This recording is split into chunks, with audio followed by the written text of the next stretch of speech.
3 ou 4 vis, on avait plusieurs hypothèses.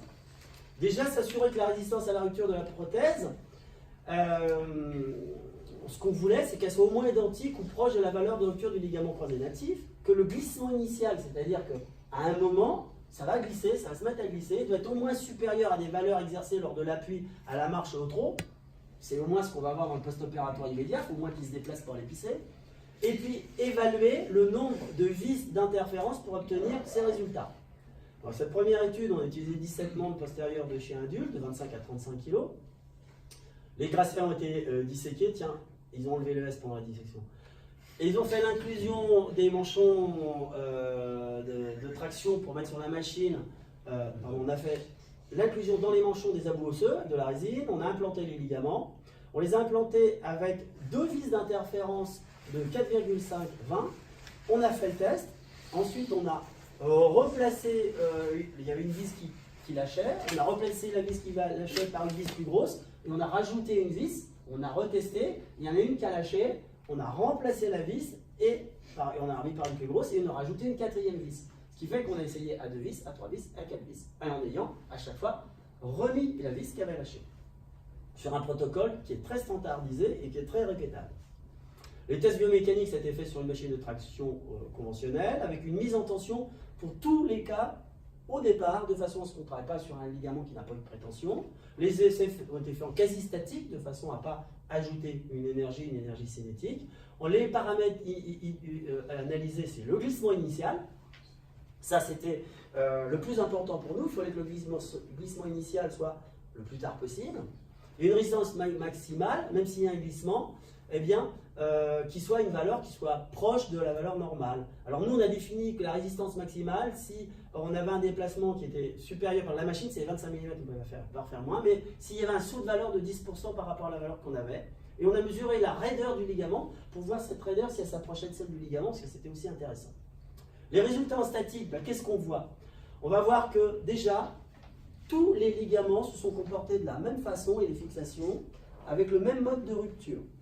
On a eu une tension avec on va dire une charge élastique, un petit glissement, ça a été une première vis, s'il y avait 2 vis, et ensuite, soit la deuxième glissait, soit ça glissait complètement. Quand on avait 3 vis, ben on avait un premier glissement, ça se stabilisait, parce que il y avait 2 vis, c'était repris en charge par l'autre qui était à côté, il y en avait une autre qui glissait, puis la 3e. Donc vous voyez les petits crans. S'il y avait 4 vis, on voyait la première, la reprise en charge par l'autre, ça remontait parallèle à la première parce que ça avait repris de la force, ça reglissait jusqu'à temps que ça soit repris par la 4e. Donc là, on va en déduire des idées sur le montage parce qu'on se dit, il y a un glissement, mais il y a une vis qui reprend. Donc comment faire pour qu'on n'ait pas un glissement qui soit trop important? En termes de valeur, à 2 vis, on est sur des valeurs qui sont relativement faibles en termes de glissement initial. Initial failure, c'est le glissement initial. On va voir ça après. Mais c'est quand même assez intéressant. 280 newtons, c'est déjà, on verra après par rapport à la marche au trot, des valeurs acceptables. Mais c'est un peu juste pour le trot, on verra ça après. À 3 vis, on améliore. À 4 vis, on améliore. Sur la valeur de la rupture, il n'y a pas de différence significative entre ces deux-là à cause de l'écart type, parce qu'on a des variations assez importantes sur les chiens, et c'est ça, vous avez un grand chien, et bien entre un grand chien d'un certain modèle de poids identique, d'une stature, et bien vous allez avoir des ligaments croisés qui vont encaisser énormément. Par exemple, tout ce qui est monocoïde et surtout hamstaff, tout ça, vous arrivez à des valeurs qui sont très élevées. Par contre, d'autres chiens qui ont des gabarits qui sont plus longilignes, mais de même poids et de même longueur pour le fémur, eh bien, on a un ligament croisé qui encaissera moins. Ça, vous le savez, et nous, on le sait aussi, quand on ford dans l'os, on se rend compte que les os ne sont pas de même épaisseur, ils ne sont pas non plus. Ben, tout ça, ça va faire pour pouvoir lutter à des chiens qui sont soumis à des efforts importants. En statique, on a fait aussi donc, pour les raideurs. Ces raideurs, elles sont quasiment identiques, mais on n'a pas de différence. On a une différence entre les deux.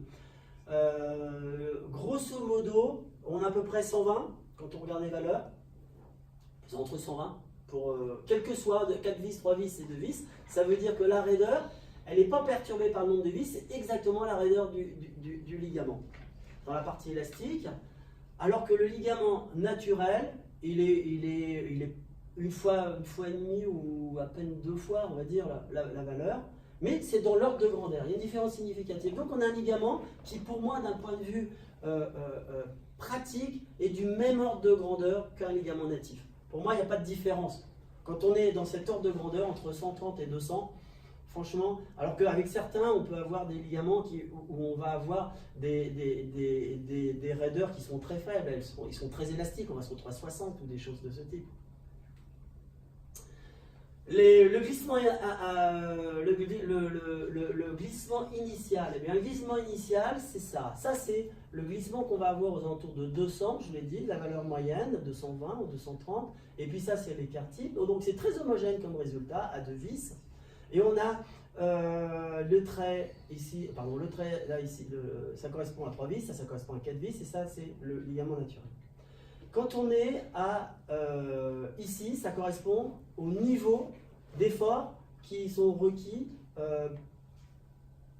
et qui sont sur le ligament croisé crânial. Ça, c'est le niveau d'effort que le ligament croisé crânial supporte au pas, au trot et au galop. Donc, pour, on va dire, les 3 types de fixation, on a une fixation qui est au moins supérieure au pas et au trot. Et pour à 4 vis, dans cette étude-là, on aborde pratiquement la valeur du galop. Hein, on est pratiquement, mais pas beaucoup. Hein. Alors évidemment, on a moins d'animaux sur une autre étude qui va faire après, on est légèrement au-dessus, mais c'est dans cet ordre-là.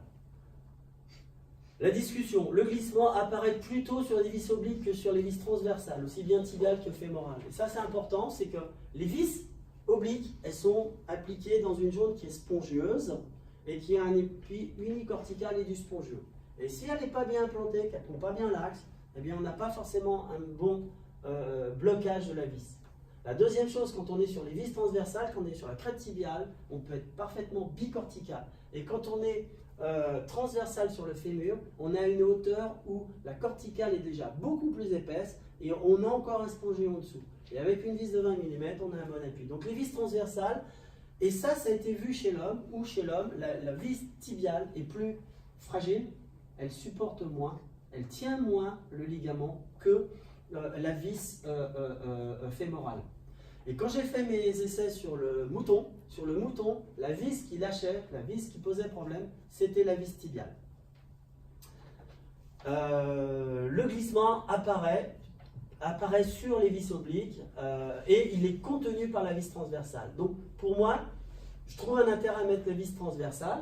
Maintenant, mettre une vis transversale unique, ça va poser d'autres problèmes parce que vous allez avoir un ligament qui sera fixé loin et un ligament qui est fixé loin, ça va entraîner d'autres complications qu'on sera peut-être amené à aborder dans la discussion. Donc en conclusion, une fixation avec 4 vis est supérieure à une fixation par 2 ou 3 vis. Les fixations dans le fémur sont supérieures à celles du tibia, je le dis. La prothèse fixée avec 4 vis d'interférence est suffisamment solide pour offrir un chien adulte, et je dis bien un chien adulte, une stabilisation du genou sécurisée pendant toute la durée du post-opératoire. Ça, on n'a pris que des adultes, on est sûr d'avoir des adultes. Une étude, c'est une étude in vitro sur des os, je dirais même ex vivo, qui ne tient pas compte de la colonisation de la fibrose cicatricielle. C'est exactement la tenue qu'on aura dans le post-opératoire immédiat. Il faut savoir qu'avec le temps, il va y avoir des plaquettes, du sang qui va se placer dans la partie intra-osseuse. Ces plaquettes vont attirer les fibroblastes, vont faire un réseau de fibrines, et il va y avoir des fibres de collagène qui vont s'organiser autour et dans le ligament. Et ça, tout ça, ça va fusionner, ça va faire un réseau qui vont, si vous avez une bonne fixation et que le ligament ne glisse pas, si le ligament glisse précocement, et bien tous ces débuts de cicatrisation qui vont se faire vont se rompre. Donc c'est sûr qu'au départ, il ne faut pas que le chien se mette à courir, à être trop actif parce qu'il risquerait de l'arracher. Et ça va être la suite de nos études.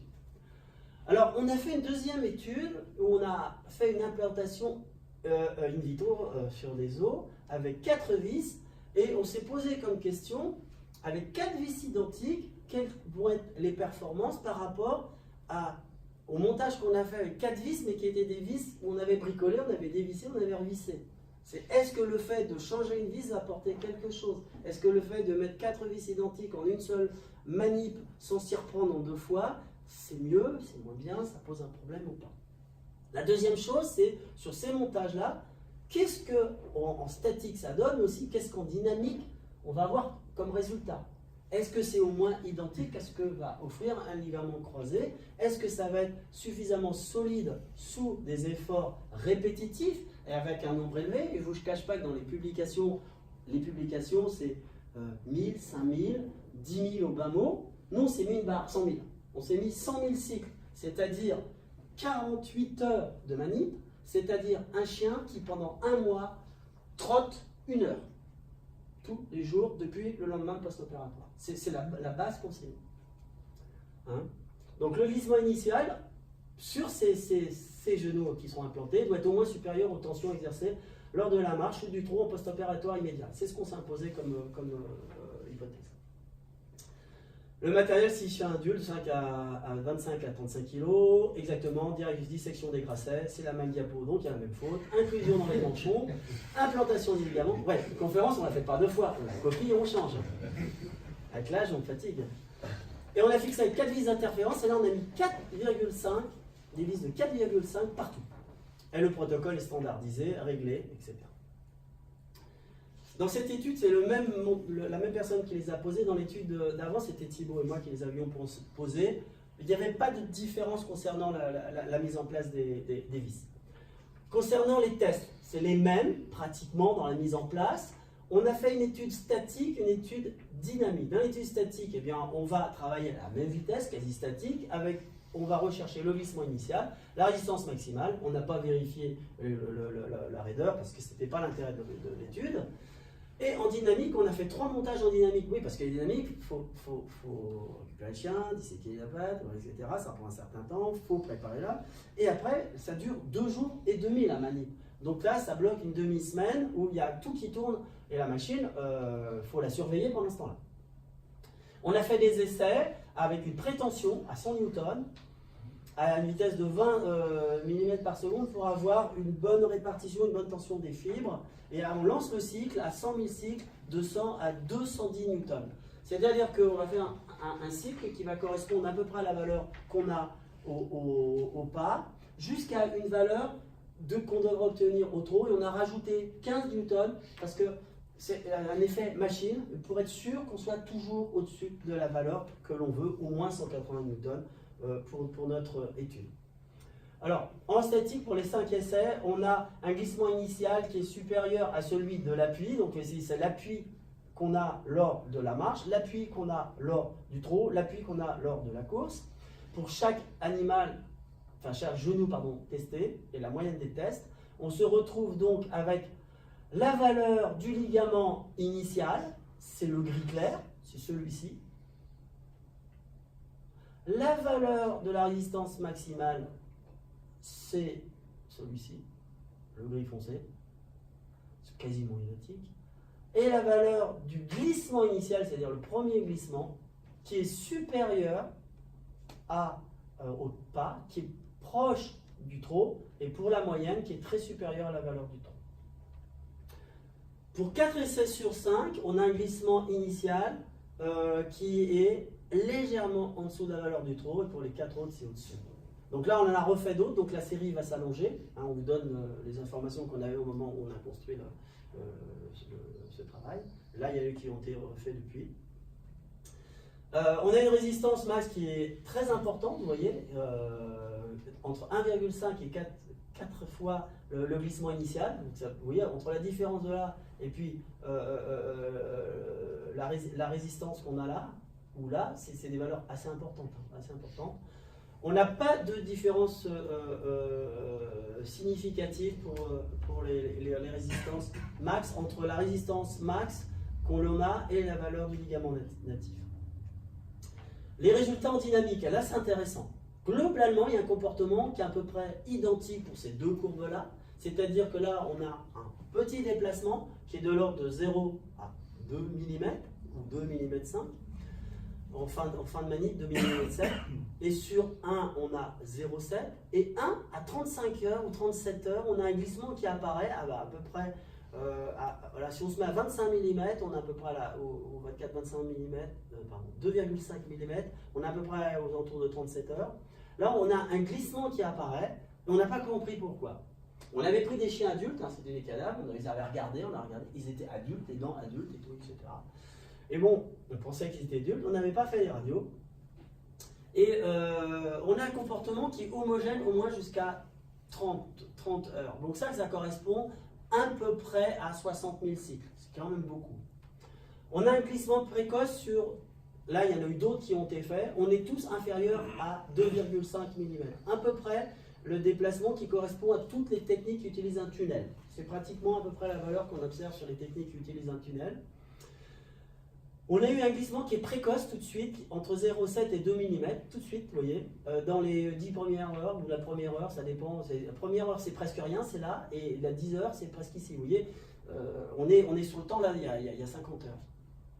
Ça correspond à la mise à tension des fibres qui sont croisées. Même si on fait une prétension, eh bien ces fibres elles vont encore se positionner, et comme elles sont très, très glissantes les unes sur les autres, elles vont se positionner avec le mouvement pour parfaitement s'aligner. Donc là, il y a une petite distance qui se fait. Ça veut dire que vous, quand vous mettez ces ligaments-là, vous n'avez pas le choix, il va falloir faire une prétention. Si vous ne faites pas une prétention, cette prétention, elle se fera après dans le post-opératoire. Vous aurez un ligament qui va bouger. La prétention, il faut la faire. Alors, je n'interviens pas sur la technique, ça va être Philippe qui va expliquer comment il fait, et puis ce qu'on pourra envisager plus tard, parce que tout ça, il y a des améliorations là-dessus. Qu'est-ce qui s'est passé sur le DS16? On a un chien qui est parfait.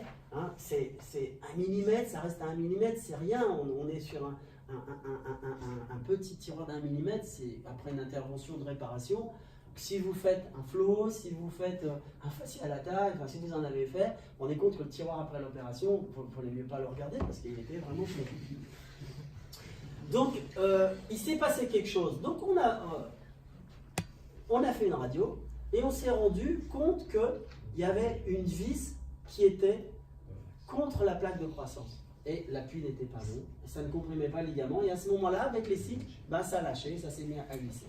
Ça s'est mis à glisser parce que celle-ci aussi, elle n'a pas de corticale. Ici, elle n'est pas fixée dans la corticale. Donc ça ne tient que par l'extrémité de la vis d'interférence dans un spongieux. Il faut savoir que le spongieux à ce niveau-là, il fait ça parce qu'après c'est la cavité médullaire. Donc ça tient sur rien. Donc attention, ne pas faire des chiens jeunes. Ça fera bien le savoir. Donc, dans la discussion comportement statique, qu'est-ce qu'on va dire? On a un comportement homogène, tout, c'est ça qui est intéressant sur les statiques, identique à ce que l'on avait fait dans l'autre étude. Hein.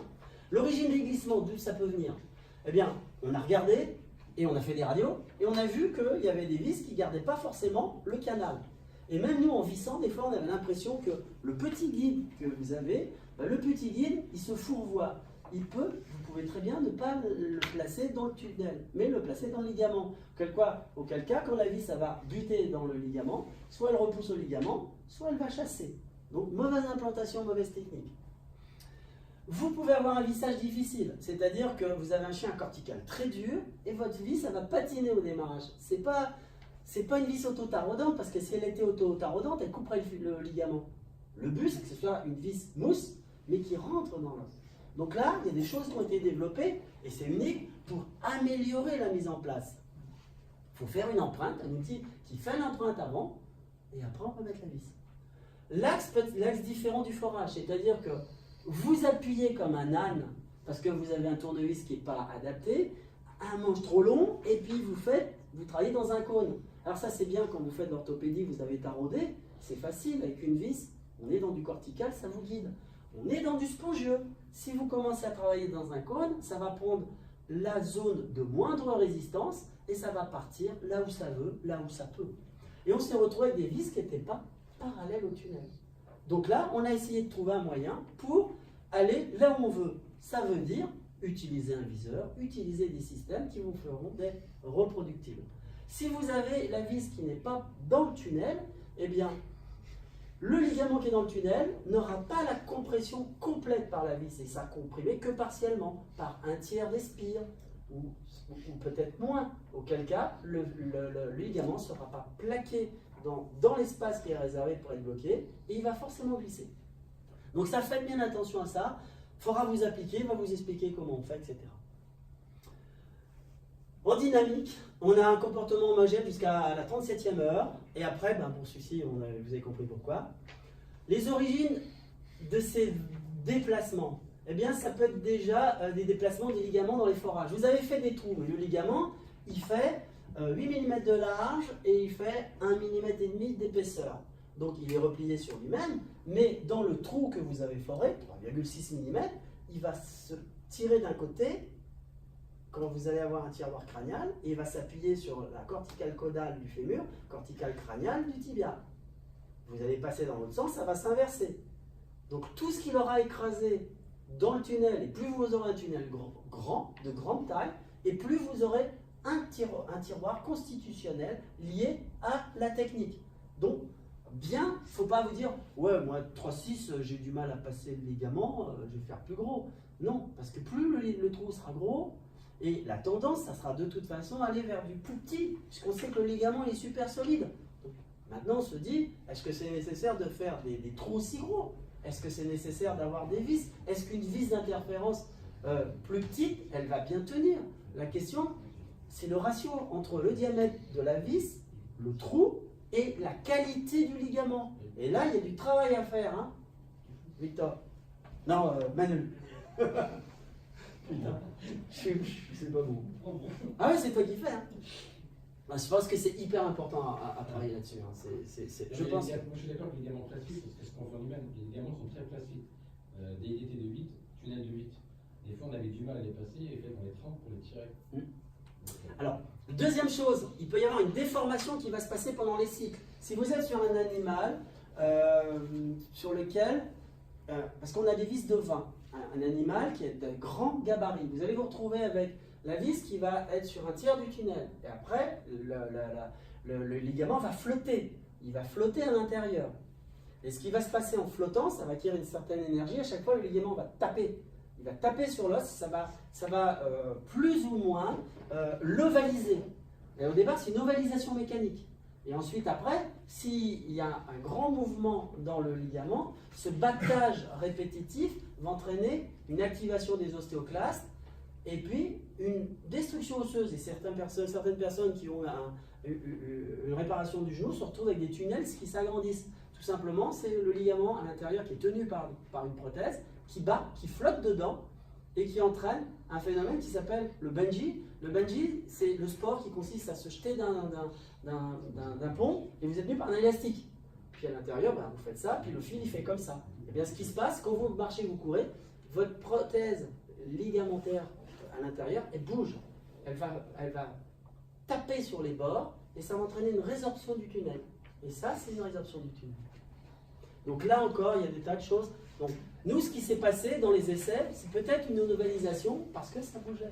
Là aussi, hein, c'est à rechercher, il faut trouver pourquoi on a jusqu'à 2 mm 5, ces valeurs-là. Mais on les retrouve, les 2 mm 5, j'ai regardé, dans Tie Rope, ils ont 2 mm 5 aussi. Donc, on est dans la même problématique. L'origine du glissement, je vous ai expliqué. 100 000 cycles, ça correspond à un déplacement d'un chien pendant 1 heure, tous les jours pendant 1 mois. Ça, c'est une donnée importante. Donc la conclusion, je ne vais pas vous la relire, il faut gagner du temps. Globalement, ça correspond au même résultat qu'on a obtenu avec la première étude, que la fixation par 4 vis d'interférence, je pense que pour le moment, si vous voulez assurer, il faut le faire. Pour ceux qui ont l'habitude de le faire à 2 vis d'interférence, vous avez vu que les valeurs sont intéressantes. Simplement, il faut bien respecter les consignes post-opératoires. C'est très important, hein, de manière à ne pas avoir de débricolage. Et qu'on est aussi sur une étude in vitro et que normalement, à partir de 15 jours, 3 semaines, on commence à avoir un tissu fibreux qui s'organise et qui va renforcer la fixation. Peut-on remettre en place une autre vis plus grosse? Hein, vous avez vu, c'est possible. Et si on regarde les valeurs, je dirais que, bon, les 2 études, il n'y a pas suffisamment d'animaux pour dire, mais il n'apparaît pas de différence significative, mais globalement ça se voit. On a fait une étude sur un autre ligament fixé avec 2 vis d'interférence, c'était la thèse de Pagès, sur 15 chiens avec la clinique de la Cardelle. Les résultats, reprise précoce de l'appui, confort post-opératoire, très bonne tolérance, excellent appui à 4 semaines pour tous les chiens. 2 chiens sur 15 ont présenté une laxité articulaire. Un chien de 81 kg était opéré, mais il n'a pas été concerné par cette laxité articulaire. Et l'étude fonctionnelle est très favorable. L'étude fonctionnelle, j'ai fait à l'école vétérinaire. Il y a 2 systèmes. Il y a un tapis de Mersch avec 16 000 capteurs. Et là, c'est une plateforme de podologie que j'utilise ici pour comparer, pour avoir des informations aussi, pour essayer de la développer, la faire développer par un Français pour qu'il nous l'adapte pour le chien. Bon, ça, c'est pas fait, mais il y a de la compétence dans le domaine. Il y a des gens qui savent faire en France. En termes de résultats sur les animaux que j'ai eus, bon, 3 chiens, en préopératoire, J1, J15, J30, J60, 75%, 80%, 85%, 90%. On arrive à J60, 95% de la récupération de l'appui. On avait 85 avant l'opération. À J1, celui-ci était moins bien, alors peut-être la douleur mal gérée, etc. À 15 jours, il est arrivé au niveau initial et il s'améliore. Le chien numéro 2, J1, J15, J30, J60, parce que les clients ne viennent pas forcément à la date, c'est pas facile, il y a toujours un truc qui ne va pas. Et on a une progression qui est intéressante. Alors évidemment, il y aurait peut-être pu avoir un 2 mois qui aurait été ici, enfin un mois qui pouvait être ici ou ici, mais le résultat c'est ça. Et on arrive à 100% de l'appui, c'est-à-dire l'appui identique au membre contralatéral. Pour ce chien-là, on a un chien qui à J15 a une amélioration spectaculaire, vraiment spectaculaire. Il ne posait pas le pied, le lendemain il ne posait toujours pas le pied. Et on a une récupération, il est resté sans appui pendant un bout là, et à 15 jours il appuyait pratiquement parfaitement, et après c'était parfait. Sur ce deuxième là, on a un résultat qui est vraiment très intéressant, puisqu'on est arrivé à un résultat à 2 mois, on a 100% d'appui. À 15 jours, on a un tiroir de 2 mm, ça correspond à ce que je vous disais. Et puis à 2 mois, on avait 6 mm. Et malgré le fait qu'on a un tiroir de 6 mm, le chien, il avait une bonne utilisation fonctionnelle avec ce ligament-là. C'est pour les informations que je peux vous donner. Donc en conclusion, c'est une étude in vitro qui valide les qualités de stabilisation d'une fixation d'un ligament artificiel avec des vis d'interférence. Que cette indication de ligament, faites-le sur des chiens adultes. Pareil, là, les S, c'est pas le jour. Et vous devez respecter parfaitement et faire comprendre à vos clients, même si ça a des performances qui sont sur le papier et in vitro, et je le trouve quand même exceptionnelles, il faut respecter les consignes post-opératoires de limitation d'exercice en raison du glissement possible si le chien se sauvait et courait. Parce que là, on n'a aucune certitude. Par contre, on a été surpris de la qualité de la tenue full dynamique. Il y a très peu d'études où vous verrez, en médecine vétérinaire, des études à 100 000 cycles. On a des études à 5 000, à 10 000, à quelques milliers, mais pas autant. Tout simplement, c'est la difficulté de maintenir la manip. Voilà. Je vous remercie. Je vais céder la parole à Philippe. On fait les questions maintenant ou après? Peut-être faire une petite pause cérébrale de. Ouais, on fait une petite pause. Questions. Ouais. Alors, Philippe, est-ce que tu as une question? Le chien là, qui avait glissé de 6 mm, est-ce que tu sais quelle pente il avait? Est-ce que tu sais? Non, je t'ai dit, le problème, c'était pas. On pourrait aller le chercher. Il est dans les archives chez nous. Ouais. Je ne suis pas allé le chercher. Et ouais.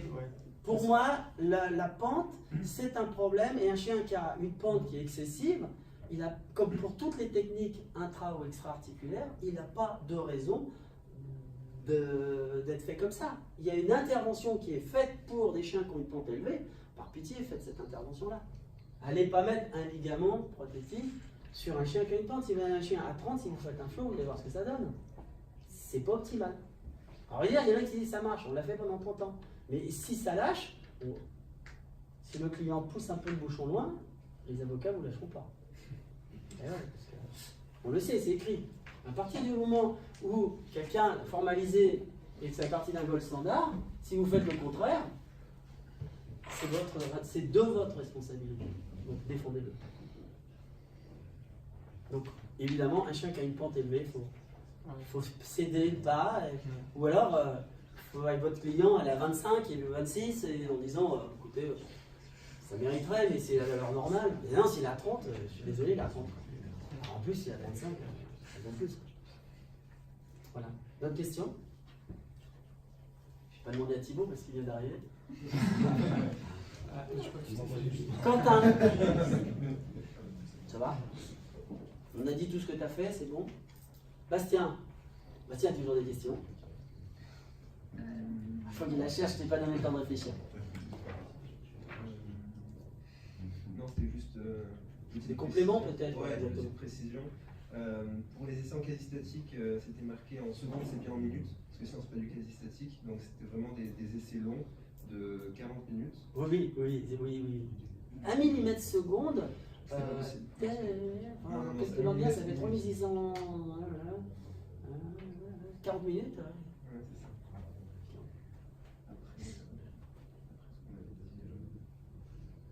Après, ouais, pour appuyer encore Espresso, en tout cas, j'ai refait de la bibliographie hier toute la journée. Et en vétérinaire, il n'y a aucune étude qui a été faite en dynamique sur autant de cycles. 100 000, c'est juste énorme. Même en humaine, pour le faire, c'est souvent des sociétés agréées qui le font pour donner du coup les normes ISO, etc. Simulateurs. Ils ont des simulateurs de toute façon, jeux. ça les intéresse pas. Donc du coup, on est en train d'écrire un article qui va être intéressant parce que sur des tests aussi longs, ça va forcément attirer l'attention. Après, on a fait donc du coup des contrôles radiographiques pour l'ensemble des essais dynamiques. Donc on va pouvoir discuter en fonction de comme on avait vu avec toi aussi au niveau des tunnels. La qualité etc. de l'implantation, Ouais. les tunnels, la qualité de l'os cortical en dessous. On a envisagé les scanners aussi pour voir les travées, puisqu'il y a un autre travail qui va être son master ensuite, où ils vont faire une modélisation des travées osseuses pour voir l'impact des différents os, la densité osseuse aussi. Donc ça, c'est une partie de son Parce travail. que les essais mécaniques, ça nous donne une idée générale du système en implantation ex vivo. Mais après, pour être vraiment précis et tout à fait unanime, tout ce qui est numérique va nous permettre de voir localement ce qui se passe, les efforts, etc. Et ce sera aussi intéressant pour améliorer les techniques. On a fait beaucoup de chemin déjà dans l'amélioration de beaucoup de choses depuis mon arrivée sur le projet, donc depuis 2017, dès le début du projet à l'école vétérinaire. Donc du coup, affaire à suivre. Après, en question, pas vraiment. Je laisse plutôt la place aux cliniciens. Pour le scanner notamment, c'est vrai que ça sera très intéressant. Nous, on a fait déjà des études un peu scanner, une petite étude en fait qui nous permettait de valider un peu les cheminements des travées, enfin des forages. Mais ce qui serait intéressant, effectivement, comme tu le dis, c'est la densité osseuse et l'épaisseur des corticales, je pense, à mesurer. Ça, c'est vrai que ça fait partie d'un truc. La quantité de. Est-ce que tu as beaucoup de spongieux derrière ou pas? Si tu tournes dans la cavité médulaire, ben, elle tient pas, tu n'as plus une vis dans le vide, quoi. Donc il y a une hauteur où il ne faut pas aller. Il y a des positions, et chez l'homme, vous savez, on prend la radio, on garde le tunnel, on sait qu'il faut le mettre à tant de millimètres ou à tant de pourcents du diamètre du condyle. Enfin, tout ça, c'est bien, c'est normalisé. Donc il faut l'écrire, il faut le traduire en vrai français pour que chacun respecte le protocole qu'il faut. C'est le plus important. Plus ce sera codifié, c'est comme la TPO, hein, je pense plus on a des étapes à respecter, plus c'est optimal et répétable, quoi, surtout. Ouais. D'ailleurs, les radiologues chez l'homme, ils regardent le boulot du chirurgien, ils regardent où est le trou, ils regardent où est la vis, et ils disent bon voilà, c'est standard, ça correspond à ce qui doit être fait, ou le trou n'est pas à sa place, terminé. Ça décalque. Après aussi, une autre précision par rapport à l'anglais, il y avait marqué fêlure du coup du ligament. Il n'y a absolument aucune rupture. C'est ce que j'ai dit, Voilà, on monte à 7000, à 5000, vraiment 5600. il n'y a pas de rupture. C'est un glissement, mais même en essai dynamique, après 100 000 cycles, il tient. Il est toujours là, il y a une usure minime que vous verrez du coup dans un prochain article qui sera publié. On a fait des imageries avec un laboratoire de Marseille en imagerie électronique à balayage pour pouvoir quantifier et voir du coup ce qui se passe localement. On constate une usure tout à fait raisonnable et mineure, voire négligeable, à l'interface os-ligament-vis.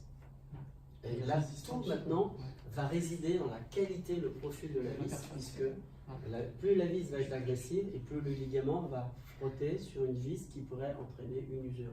Alors ce type de ligament-là, il a des propriétés d'autolubrification, il supporte bien la flexion, donc l'usure est moins rapide que les autres ligaments. Et chez l'homme, ils ont tous été arrêtés, certains ligaments cassés à 2 ans. 2 ans, vous vous rendez compte, un gars qui s'est opéré un genou. Et dans les années 80, c'était une calamité. Et tous les gens qui étaient sportifs, on leur mettait un ligament artificiel parce qu'on savait que c'était plus solide que... globalement, à l'heure actuelle, la rupture d'un ligament croisé chez l'homme, si on le fait avec une machine, c'est 2300 newtons. Si on met un os tendon, un os ligament os, on arrive à une valeur qui est peut-être 1600-1800. Et si on met un DI, DIDT, DI, il m'a dit que je faisais DI tout seul dans le moment, DIDT, C'est la DT4 hein, maintenant. et on arrive à 35 à 40% de la valeur du tibio rotulien. Ça veut dire que en post-opératoire immédiat, le gars, il faut vraiment qu'il fasse attention, qu'il fasse sa rééducation, qu'il marche doucement parce que... Tu mets une attelle de genou, Comment? tu mets une attelle de genou aussi. Une attelle de genou, surtout pas de rotation interne. Ouais. Surtout pas de rotation interne. Donc nous sur le chien, ça on peut pas l'imposer, on peut pas faire un montage où on aurait un truc qui tient et qui lâche à une valeur qui est 30% ou 20% de la résistance du ligament. C'est pas possible. Et d'ailleurs, pour cette résistance à l'abrasion, c'est vrai qu'elle est énorme, et notamment sur la technique de la hanche que vous verrez après, en fait on profite de cette résistance à l'abrasion pour faire un retour perpendiculaire, vous verrez, et pour d'autres techniques d'ailleurs aussi que je vais présenter après. D'autres questions? Ouais. Alors si on n'a pas de questions, je vais céder la parole à Philippe qui va aborder tous les aspects cliniques fort intéressants